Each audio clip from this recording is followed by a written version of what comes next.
Yes. On va recevoir notre invité avec le concours des auteurs, Miller, Donald et Colin Skiri pour El Fotso, Joseph Fotso, son nom de producteur, qui a son tour un producteur qui s'appelle Emmanuel Chatieu, qui est également produit par ce qu'on appelle nommément. Le producteur du producteur du producteur, c'est la hiérarchie suprême.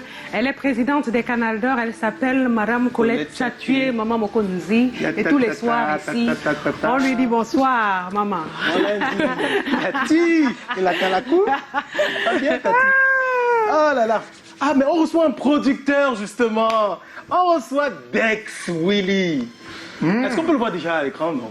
On connaît plus le nom que la personne. On connaît le crâne aussi. On connaît le crâne. Oui, Un peu le crâne. Voilà. Bon, on connaît la tête un peu. Oui, un peu. Pas forcément. Alors, Dex Willy, tu as la taille d'un basketteur, le charisme d'un karatéka Suzuki et tu as le phrasé posé d'un homme d'affaires qui fait 1 milliard la journée. Sinon, Dex Willy, tu es cité comme étant dans le showbiz camerounais le génie multifacette, multicasquette, multiplateforme, multimédia à qui on doit tellement de réussite. Alors, on fait un petit récapitulatif.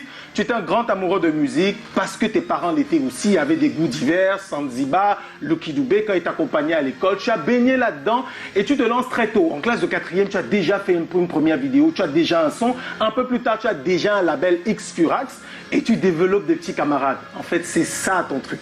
Tu es acteur, producteur dans le cinéma, tu es détecteur, développeur de talent, tu es Mathieu Conseil en développement de carrière et tu es même décorateur d'intérieur sans dire que tu as fait des études en traduction, interprétation. C'est énorme. Donc, je disais que depuis tout petit, tu as ton label, avant de te retrouver à aller étudier à l'extérieur et revenir au Cameroun, faire un son qui va émouvoir tes parents qui à l'époque ne voulaient pas, le son Merci Papa. Tu es un producteur, mais ça ne fait pas long feu. Tu te relances dans le développement de carrière. Sachant qu'entre-temps, tu as traîné avec Loco, Mimi, Slim Marion et même Daniel Eyog. L'un des premiers artistes que tu vas développer, pour lequel tu vas faire mouche, c'est naturellement Tenor, qui est devenu le ténor de l'époque, qui est aujourd'hui le Fian Loué, le Salazar, le grand ténor que tu vas développer sous le label War Machine qui va s'agrandir, War Machine USA, War Machine France, War Machine Côte d'Ivoire. C'est dire si tu voyages énormément, tu auras l'occasion de signer d'autres artistes, notamment Avero Jess, un autre gros coup, Mr. Shine, un coup énorme, et même ces derniers temps, tu as accompagné Vanister pour le positionnement qu'il a aujourd'hui.